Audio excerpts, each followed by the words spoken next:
একজন এক কানা বলতেছে যে বলছে সাদা কি জিনিস, তা বলছে সাদা হলো, বলছে দুধ চেনেন, তা বলছে দুধ কি, বলছে কেন দুধ ওই যে সাদা, খুব সাদা, তা বলছে খুব সাদা, বলছে কিরাম সাদা, কানা তো জীবনে সাদা দেখিনি, বলছে সাদা হলো ওই যে বকের মতো সাদা, বক, তা বলছে বক কিরাম সাদা, বক কিরাম, তা ওই কানার বলছে এরকম করি হাত ধরে দেখাচ্ছে, বলছে এই হইলো, বলছে ওরে বাবা এরম শক্ত দুধ খাওয়ার দরকার নেই, মানে কানারে বক বুঝাইলো, সাদা বুঝাতে যাইয়ে কি বলছে এত শক্ত দুধ আমার খাওয়ার দরকার নেই। তো এই জন্যে কিছুর সাথে তো কানার নাই, না বুঝতে পারলাম, আপনারা তো আর কানা না, আপনাদের তো একটা মিল রাখলে বুঝতে পারবেন নাকি।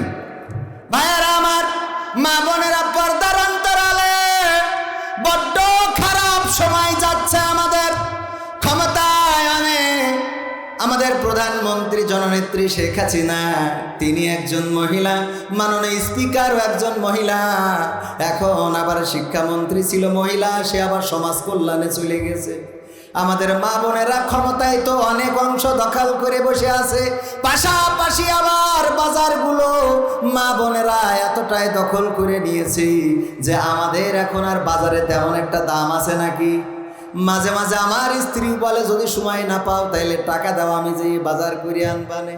তার মানে বাজার মুখদৌড়, আর এই সকালবেলা আমরা শীতি বেরোতে পারি না, কিন্তু আমি দেখলাম আমার মা বোনদের একটু শীত কমই আছে, দেখবেন যে আছে, সকাল হোক সন্ধ্যে হোক রাত হোক মা বোনেরা আছে, ওদের আলিশিও আল্লাহ দিন, আলিশি বোঝেন তো, আলিশিও তেমন একটা দেয় নাই মা বোনেরা। ফাতেমা বিনতে খাত্তাব রাদিয়াল্লাহু তাআলা আনহা বললেন, ও ওমর তুমি আমাকে মারলে, ভাই হয়ে রক্তাক্ত করে দিলে, আমাকে যদি মেরেও ফেলো ইসলামের পথ থেকে, কোরআনের পথ থেকে এক চুল পরিমাণ সরে যাব না।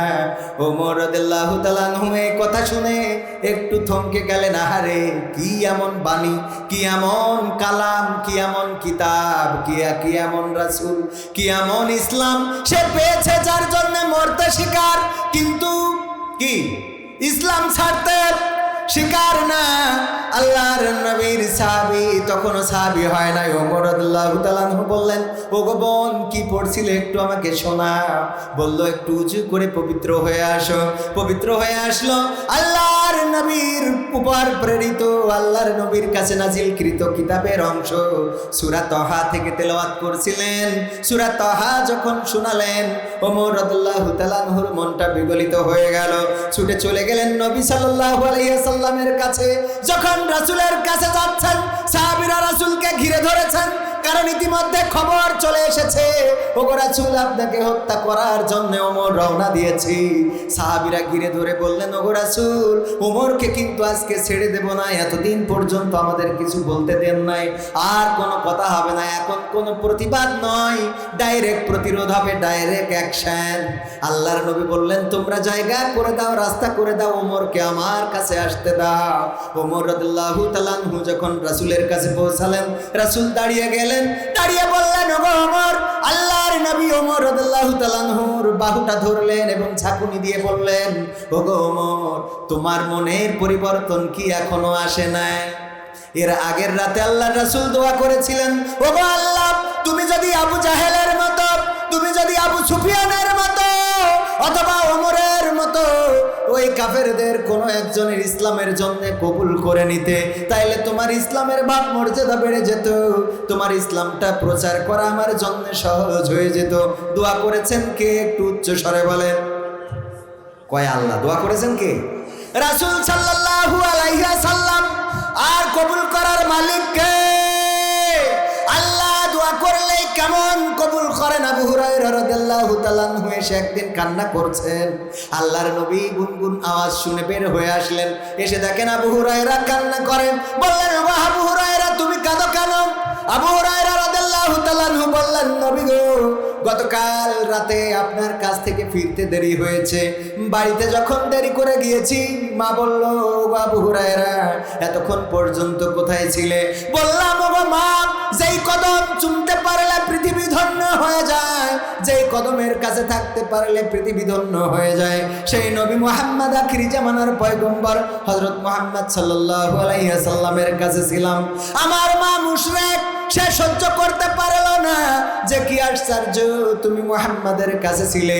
এটা শোনার পরে আমার উপরে এতটাই রূঢ় হয়ে গেল, আমাকে প্রহার করা শুরু করে দিল। মারতে মারতে এক পর্যায়ে বাড়ি থেকে বের করে দিল। বলল, হয় নবীর কদম মোবারক ছাড়বি, না হয় আমার বাড়ি ছাড়বি, কোনটা বেছে নিবি তুই বেছে নে। ওগো নবী গো, আমি আমার মায়ের কথায় বাড়িটা ছেড়ে দিয়েছি, আপনার কদমটা তো ছাড়তে পারবো না।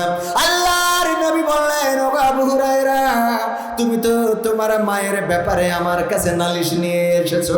ওগো আবু হুরায়রা, আমি তোমার মায়ের বিচার করার কোনো এখতিয়ার রাখি না। আল্লাহু আকবার। তোমার মায়ের বিচার করার মতো কোনো এখতিয়ার আমার নাই, কারণ আল্লাহ রাব্বুল আলামিন মায়ের মর্যাদা বাড়িয়েছেন পিতার থেকে কয় গুণ?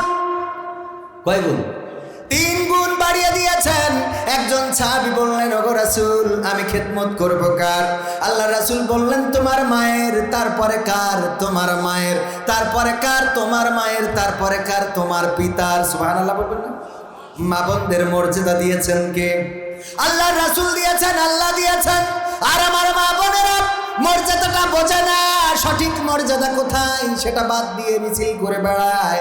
শাক ভাত খাবো না, কুড়ে ঘরে থাকবো না, স্বামীর কথা শুনবো না, বর্ষা বাদল ঠান্ডা কুয়াশা মানবো না, বিরাকের অফিসার যাই বলবে প্রাণ থাকিতে ফেলবো না। আছে না নাই? স্বামীর কথা শুনতে নারাজ, বন্ধুর সামনে যাবে কত সাজু গুজুরে। এই যে বেনাপোলে বিউটি পার্লার আছে গো রে, ওখান থেকে সুন্দর করে বন্ধুর বাড়ি যাবে সেজে সেজে আসে রে। আর স্বামী প্রতিদিন রাতে বাড়ি ফেরে, আর ওই মশাল দিয়া ওই হাত দিয়ে এসে যখন ভাত বেড়ে দেয়, বলেন ওই ভাত কি খাতি ইচ্ছে করে নাকি? খালি কয় সংসারে শান্তি নেই, হুজুর আমার স্বামী আমার ভালোবাসে না। ভালোবাসবে কি? তুমি তো সাজুগুজু করো বন্ধুর জন্য, বান্ধবের জন্য, রাস্তায় চলার জন্য। স্বামীর জন্য কয়দিন সাজি চাও? স্বামীর জন্য খুব কায়দা করি সেই যে লিপস্টিক মাখায়ে বিউটি পার্লার থেকে এসে একেবারে ঘুমটা দিয়ে বসে থাকবা, স্বামী গেট খুলি দেখবে, ওরে বাবা, হ্যাঁ এটা কিটা? ও প্রথমে দরজাতে বেরোয় চলে আসবে বাইরে, যে মনে হয় অন্য ঘরে ঢুকে পড়েছি। তারপর হঠাৎ মনে হবে না আমার বোর মতোই তো দেখা গেল। একটু স্বামীর জন্য সাজুগুজু করে দেখেন। এই স্বামীরা ঠিক কথা করছে তো? সাজুগুজু তো স্বামীর জন্য করে না। বন্ধুর বাড়ি দাওয়াত, সাজুগুজু আছে না নাই? পর্দা তো ভুলতে বসেছে, আর এখন যে পর্দা করে এই পর্দাটা পর্দার জন্য করে না। অনেকে আবার আছে যেন কেউ চিনতে না পারে তার জন্য পর্দা লাগায়। তারপরে বিভিন্ন পার্কে যায়, বিভিন্ন স্ন্যাক্সে যায়, কফি হাউসে যায়, তারপরে যে খুলে দেয়, তারপরে বলে কফি হাউসের সেই আড্ডাটা আজ আর নেই। আজ আর তো কি আড্ডা থাকতে পারে? বুরকা পরে যে আছে না নাই? এই যুবকরা কথা কয় না, সত্য না মিথ্যা? কথা সত্য বলছি না মিথ্যা বলছি? আবু হুরায়রা রাদিয়াল্লাহু তাআলা আনহু বললেন, ওগো নবী, আমার মা মেরেছে তাই বাড়ি থেকে বের হয়ে এসেছি। আল্লাহর নবী বললেন, তোমার মায়ের বিচার করার কোনো ক্ষমতা আমার নাই, তোমার মাকে বিচার করতে আমি পারবো না, সেই এখতিয়ার আমার আল্লাহ রাব্বুল আলামিন আমাকে দেয় নাই। নবী আসবে না, আমি খাতামান নবিয়্যিন, আমি শেষ নবী, আমি নবীর যে মোহর, একটা নবীর যে একটা গ্যাপ ছিল, একটা অপশন ছিল, আমি আসার পরে সেটা পূর্ণ হয়েছে, সেটা পূর্ণতা পেয়ে গেছে। আর কোন নবী আসবে না। যদি আমার পরে কোন নবী আসতো তাহলে সেই নবীটা হয়ে যেত ওমর রাদিয়াল্লাহু তাআলা আনহু। একবার নোমান সেনাপতি বললেন, যাও ওমরের রাজদরবারে যাও, ওমরের রাজদরবারটা দেখে আসো, তার সৈন্যবাহিনীটা দেখে আসো, ওমরকে দেখে আসো কেমন সিংহাসনে সে বসে, কেমন নিরাপত্তার মধ্য দিয়ে সে দিন চালায়, কেমন করে সে দেশটা শাসন করে। কারণ যেদিকেই যায় শুধু ওমর একটার পরে একটা দেশ জয় করে নিচ্ছে, এক একটা দেশ মুসলমানদের হাতে চলে যাচ্ছে। যাও একটু দেখে আসো। একজন আসলেন দেখার জন্যে, গোয়েন্দাগিরি করার জন্যে। আসার পরে মসজিদে নববীর কাছে পৌঁছালেন, মানুষের কাছে জিজ্ঞাসা করলেন তোমাদের বাদশাকে? বলল ওমর। তোমাদের আমিরকে? ওমর রাদিয়াল্লাহু তাআলা আনহু। তার রাজপ্রাসাদ কোথায়? দেখিয়ে দিল এই যে মসজিদে নববী দেখা যায়, খেজুরের খুঁটির প্লার আর উপরে খেজুরের পাতার ছাউনি, ওটাই হলো আমাদের রাজপ্রাসাদ। ওখানে তোমাদের রাজার সিংহাসনটা কোথায়? বলল এই যে মসজিদের মেহরাবটা দেখা যায়, ওই যে মিম্বারটা দেখা যায় ভাঙাচোরা, ওইটাই হলো আমাদের রাজার সিংহাসন। বলল তোমাদের রাজাটা কোথায়? বলল আমাদের রাজা, আমাদের আমির, শুনেছি তার নাকি উট হারিয়ে গিয়েছে, এই জন্য উট খোঁজার জন্য বাইরে গিয়েছে। চিন্তা করতে পারেন, হারাই গেছে কি, আর এই খোঁজার জন্য বাইরে গেছে কি? আমির নিজেই বাইরে গিয়েছেন, আমার চেয়ারম্যান সাহেব আছেন, এলাকার গণ্যমান্য ব্যক্তিবর্গ আছেন, জনপ্রতিনিধিরা আছেন। একটু দেখেন কেমন আপনি অভিভাবক হবেন, কেমন আপনি নেতা হবেন, কেমন আপনি প্রতিনিধি হবেন, কেমন আপনি খলিফা হবেন, কেমন আপনি আমির হবেন গো। ওমর রাদিয়াল্লাহু তাআলা আনহু নিজের উট হারিয়ে গিয়েছে, উট খোঁজার জন্য গিয়েছে। বলল কোন দিকে যেয়ে থাকতে পারে? বলল এই দিক দিয়ে, ওই দিকে গেছে, একটু খুঁজে দেখতে পারেন। খুঁজতে বের হলো, খুঁজতে খুঁজতে তারপরে একজন দেখিয়ে দিল, ওই যে দেখো খেজুর গাছের নিচে একজন শুয়ে আছে, ওটাই হলো ওমর। ওই সৈন্য দেখলো, ওই গোয়েন্দা দেখতে পাইলো ওমর রাদিয়াল্লাহু তাআলা আনহু যখন শুয়েছিলেন, তখন হয়তো খেজুরের গাছের ছায়াটা ওখানে ছিল। যখন সূর্য সরে গেছে, খেজুরের গাছের ছায়াটাও সরে গেছে। মাথার নিচেই নিজের হাতটা দিয়ে বালিশ বানিয়ে নিয়ে মরুর জমিনে মরুটাকে পাটি বানিয়ে নিয়ে পাশে একটা উট বেঁধে রেখে শুয়ে রয়েছে। এমন ছিল মুসলিম খলিফা, নিজে কখনো আরামায়েশ করে নাই, কখনো আরামায়েশের ধারের কাছেও যায় নাই। নিজের হাতটাকে মাথার নিচে দিয়ে মরুর এই জমিনটাকে বিছানা বানিয়ে রোদের ওই উত্তপ্ত রোদের মধ্যে নিজেকে শুইয়ে রেখেছেন। এই হলো আমার ওমর রাদিয়াল্লাহু তাআলা আনহু ছিলেন। শুধু তাই নয়, ওমর রাদিয়াল্লাহু তাআলা আনহু রাতের অন্ধকারে ঘুরে বেড়াতেন, কে খেয়েছে কে না খেয়েছে সেটা খুঁজে বেড়াতেন। ঘুরতে ঘুরতে একদিন এক রাতের অন্ধকারে একজনের বাড়ির কাছে পৌঁছে গেলেন। দেখলেন সেই বাড়িতে একটা চুলা জ্বলে আর মা রান্না করে, পাশে কয়েকটা বাচ্চা শিশুরা বসা। বাচ্চা শিশুরা বলে, ও গো মা, আর কতক্ষণ সময় লাগবে রান্না হইতে গো মা? ক্ষুধার যন্ত্রণা আর তো সহ্য করতে পারি না গো মা, আর কতক্ষণ? মা বলে, বাবা আর একটু সহ্য করো। জাল দিতে দিতে দিতে দিতে সন্তানগুলো এক এক করে ঘুমিয়ে গেল। তারপরে ওই মহিলাটা জাল দেয়া বন্ধ করে দিল, চুলা জ্বালানোটা অফ করে দিল। ওমর রাদিয়াল্লাহু তাআলা আনহু দেখলেন, দেখার পরে বাড়িতে প্রবেশ করলেন, বললেন, ও গো মা, তুমি এই হাড়িতে কি জ্বালাচ্ছিলে গো মা, যে তোমার চুলার আগুন শেষ হয়ে গেল কিন্তু সিদ্ধ হইল না? তোমার সন্তানেরা ক্ষুধার যন্ত্রণায় কাঁদতে কাঁদতে ঘুমিয়ে গেল, তাও তুমি খেতে দিতে পারলে না। ওই মহিলা জবাব দিল, গো আগন্তুককে তুমি জানি না, আমি এই হাড়ির মধ্যে পাথর জ্বালাচ্ছিলাম। পাথর তো কোনোদিন সিদ্ধ হয় না, পাথর তো কোনোদিন ফুটবে না, পাথর তো কোনোদিন রান্না হবে না। কেন জ্বালাচ্ছিলে? কারণ আমার বাড়িতে খাবার নাই, আমার সন্তানদের খাওয়াবো এমন খাবার আমার বাড়িতে নাই গো। তার জন্য পাথর জ্বালিয়ে সান্ত্বনা দিচ্ছিলাম, যেন আমার সন্তানেরা কাঁদতে কাঁদতে ক্লান্ত হয়ে যে এক সময় ঘুমিয়ে যায়। ওমর রাদিয়াল্লাহু তাআলা আনহু তাড়াতাড়ি করে রাজ দরবারে গেলেন। তারপরে আটার বস্তা একটা মাথায় তুলে নিলেন। আটার বস্তা মাথায় নিয়ে যখন আসেন, তখন অন্য সাহাবীরা বললেন, ওগো ওমর, আটার বস্তা নিয়ে কোথায় ছুটে চলেছো? মাথাটা আটার বস্তাটা কি আমাদের মাথায় দেয়া যায় নাকি? ওমর বললেন, ওগো আল্লাহর নবীর সাহাবীরা, আটার বস্তা তোমাদের মাথায় দিয়ে দিতে পারি যদি তোমরা কথা দাও পরকালের ময়দানে আমার গোনার বস্তাটা তোমাদের মাথায় নিয়ে নিবা। আটার বস্তা নিয়ে ছুটে চললেন, বাড়িতে গেলেন। তারপরে নিজের হাতে আটা মেরে দিলেন, রুটি বানিয়ে দিলেন, ছেঁকে দিলেন। তারপরে বাচ্চাদেরকে ডাকলেন এবং বললেন, তোমরা খেয়ে নাও। খাওয়ালেন। খাওয়ানোর পরে যখন বললেন, বুড়িমা বিদায় নিচ্ছি, বুড়িমা বলল, বাবা গো, আমি জানি না কে তুমি, আমি তোমার নিয়ে একটু আল্লাহর কাছে দুটি হাত তুলে ফরিয়াদ করতে চাই। বলল, মা করো। দোয়া করছেন ওই মহিলা, ওগো আল্লাহ, তুমি এই আরবের রাষ্ট্রপতি, তুমি এই আরবের খলিফা, তুমি এই আরবের প্রধান, কেন ওমরকে বানিয়েছো? যদি ওমরকে না বানায়া তুমি এই লোকটাকে এই রাষ্ট্রের প্রধান বানিয়ে দিতে, তাইলে আমাদের মতো হতভাগারা দুইটা আটা রুটি খেয়ে কবরে যেতে পারতো।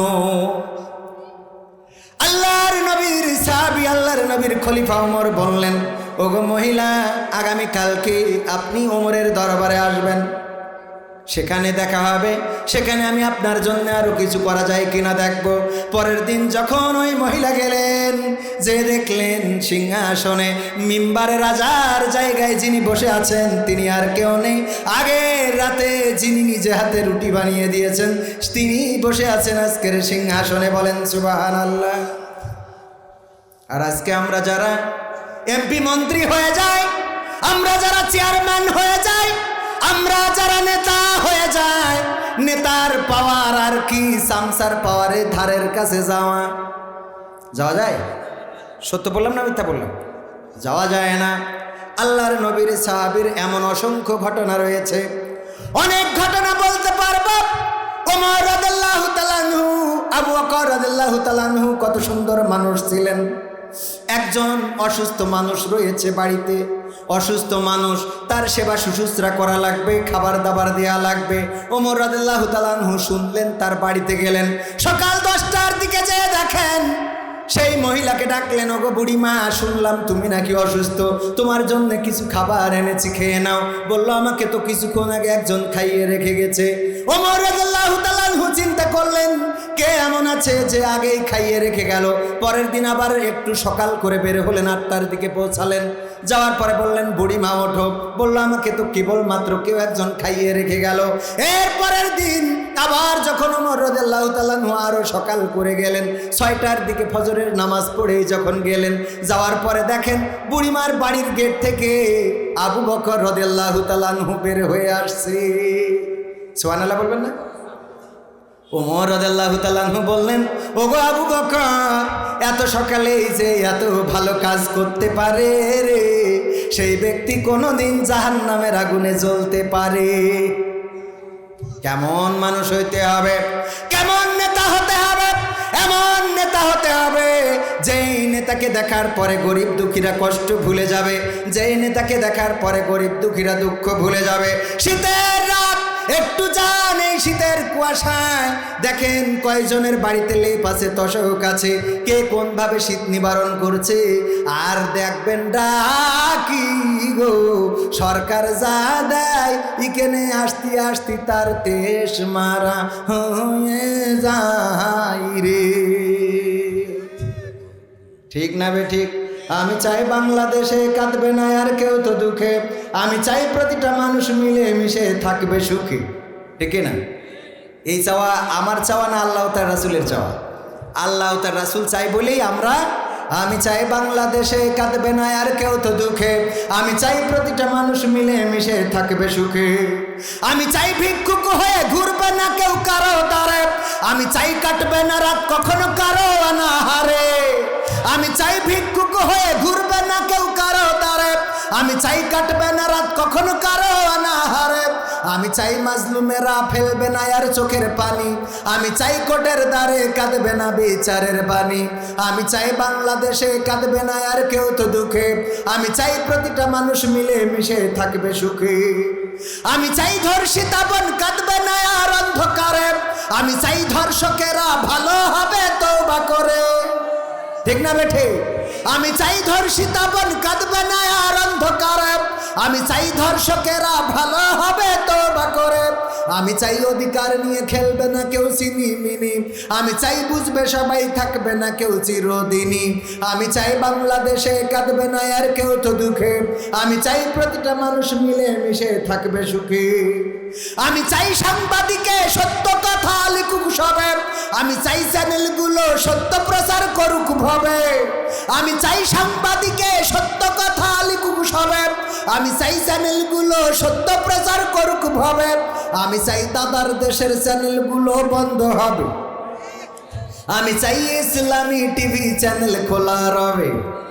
দাদার দেশের চ্যানেল যদি বন্ধ হয় রে, আমার মা বোনেরা, মনে হবে ওগের মা মরে গেছে।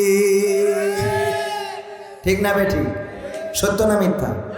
আর অনেকেই কইবেন খালি হুজুর পড়ি পড়ি মা বোনদের একটু কাটি করেন, করবো না কেন? এই স্টার জলসা এগের জন্য এরা যে একটু ক্রিকেট দেখবে, মেসির ফুটবল দেখবে, এগুলো ঠিক মতো দেখতে পারে না। পারে? স্টার জলসা জি সিনেমা, দাদার দেশ তো ওই পাশে শোনা জাতি পারে না? পারে না? ওই পাশে শোনা জাতি পারে। আমাদের পেঁয়াজ রসুন বন্ধ করুক, অসুবিধে নেই, চাল ডাল বন্ধ করে, কত কি বন্ধ করে, এই স্টার জলসা জি সিনেমা কোনোদিন বন্ধ করবে না। হ্যাঁ, বন্ধ করে না? করে না। পেঁয়াজ হঠাৎ বন্ধ করে দেয়, বাংলাদেশের সিন্ডিকেট দাম বাড়িয়ে দেয়, অনেক কিছু বন্ধ হয়, কিন্তু স্টার জলসা জি সিনেমা বন্ধ হয় না। আর এর মধ্যে তো এখন নতুন করে আবার নতুন ভাইরাসের আগমন, অ্যান্ড্রয়েড ফোন। ঠিক না বেঠিক? ইমো, হোয়াটসঅ্যাপ, ভাইবার আছে না নাই? মেসেঞ্জার, ফেসবুকে, ওরে বাবা কত দুঃখ সংসারে। শাশুড়ি একটু কি বলেছে, ফেসবুকে লিখেছে এই দিন দিন না আরো দিন আছে, ফেসবুক স্ট্যাটাস। চিন্তা করতে পারেন? বাড়ি স্বামী কি বলেছে, ওইটা ফেসবুকে স্ট্যাটাস, যে এখনো আমি বলি তোমার সংসার করে যাচ্ছি। এই বক্তব্য আছে না নাই? একজন বলতেছে যে এই দেশ আগেই মেরে থুইছে, আমি দুটো বিয়ে করেছি, যাতে ও না বলতে পারে যে আমি বলি সংসার করে যাচ্ছে। আর একজন আছে, সেও করছে। দেখো, আবার পুরুষদেরও ঝামেলা আছে। একজন শুনলাম কুষ্টিয়ায় 7টা বিয়ে করিস। কয়টা? সুবহানাল্লাহ, নাউজুবিল্লাহ, নাউজুবিল্লাহ, 7টা বিয়ে করেছে। এ বিয়ে করে যেমন তেমন, এই যে একজনের পরে যে আরো 6 জন গেছে, ইরা কারা? আমার প্রশ্ন হলো ইরা কারা? ইরা আবার টিভিতে এসে বলে যে না আমাকে কমপ্লিট হচ্ছে না। তো হচ্ছে না তো বিয়ে করেছিস কেন? 6টা বউ আছে, একদিন করে থাকলে তো 6 দিন লাগে। পাকা মুখু থাকার, বিয়ে করার সময় মন থাকে না, ফুসলাই ফাসলাই নিয়ে। এমনি পুরুষরা তো একটু সরল সোজা ক্লাসের হয়, এখানে একটু পাম টাম দিয়ে বিয়ে করে বসে থাকে। স্টার জলসা জি সিনেমায়, স্টার জলসা জি সিনেমায় জ্বলছে বাংলাদেশ। হিন্দি সিরিয়ালে আমার মা বোন করলো শেষ। পরিবারের অশান্তি আজ যাহার কারণে, ওসব চ্যানেল দাদার দেশের তাও তো সবাই জানে। বন্ধ করলেও সব চ্যানেল, বন্ধ করলেও সব চ্যানেল খেপবে দাদা বেশ। হিন্দি সিরিয়ালে আমার মা বোন করলো শেষ। স্বামী স্ত্রী নাই কোনো মিল, সিরিয়ালের অবদান। কত নারী যাচ্ছে ছেড়ে স্বামী ও সন্তান। পরকিয়া প্রেমের লাগি, পরকিয়া প্রেমের লাগি সংসার হইল শেষ। হিন্দি সিরিয়ালে আমার মা বোন করলো কি? সত্য না মিথ্যা? এইগুলো আর যুবকদেরও এখন শেষ করতেছে ফোনে। বলবো বলবো আজকালকের ছেলেরা বই নিয়ে আর বসে না, গুগলে সার্চ করিয়া পড়ি। ওরে কালের মেয়েরা কোরআন হাদিস ধরে না, আমার বেনাপোলের মা বোনেরা কোরআন হাদিস পড়ে না, টিকটকে ভিডিও ওরা করে। করে না? করে না? আজকালকের ছেলেরা বই নিয়ে আর বসে না, গুগলে সার্চ করিয়া পড়ে। আগের সময় প্রেম করিলে চেয়ারম্যান বলতো পাইছো কি, এখন বলে সব করিয়া বাবু তুমি খাইছো কি? সত্য তো? বাবু বুড়ো ধাড়ি হয়ে গেছে, উনি ওনার বাবু। কল্পনা করা যায়? আগের সময় প্রেম করিলে বলতো লোকে পাইছো কি, এখন বলে সব করিয়া বাবু তুমি খাইছো কি? লজ্জা শরম নাই, আইলাম কোন জামানায়, ভবিষ্যৎ দেখি অন্ধকারে। আজকালকের ছেলেরা বই নিয়ে আর বসে না, গুগলে সার্চ করিয়া পড়ে। নতুন করে হইছে চালু এ আবার কোন ট্রেন্ড, পরিচয় করাই দেখি এই আমার গার্লফ্রেন্ড। আছে না?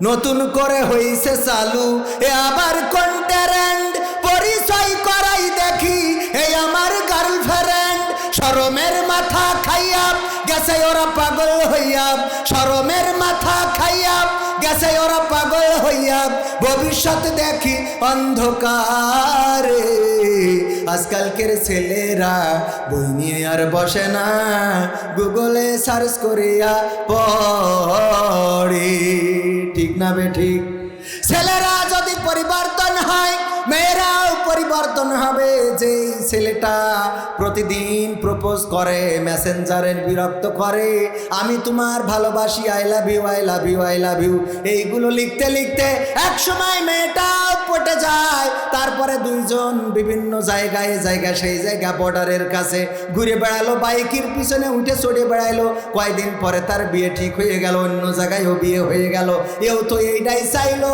এরপরে এই ছেলে আবার বিয়ে করতে চাই যে তাপসী রাবিয়া কথা কয় না তুমি যে তাপসী রাবিয়া খুঁজে বেড়াও ওই তাপসী রাবিয়া আর একজনের সাথে তাকে নাকে দিনটা করে বেড়াইছে আর একজনের বাইকের পিছনে বসে গিয়ার মেয়ে এই রে সে রে যতই তুমি মনে করো যে তুমি ভালো জিনিসটা নিয়ে আইসাও না তুমি যদি খারাপ জিনিস একটা করে আরেকজনের ঘরে তুলে দাও তাইলে তোমার দাও খারাপ হবে এইটা মনে রেখো কথা কি বোঝা গেছে বোঝা গেছে তো তুমি চিন্তা করো পরকিয়া করবা অন্যের স্ত্রীর সাথে রাত কাটাবা আর তোমার স্ত্রী বসে বসে কোরআন তেলাওয়াত করবে না তা হবে না হবে না তোমার স্ত্রীও মকসদের সাথে লাইন মারবে রে কথা সত্য বলছি না মিথ্যা এই জন্য পরিবর্তন দরকার আছে না নাই আমার যুবকেরা পরিবর্তন হতে হবে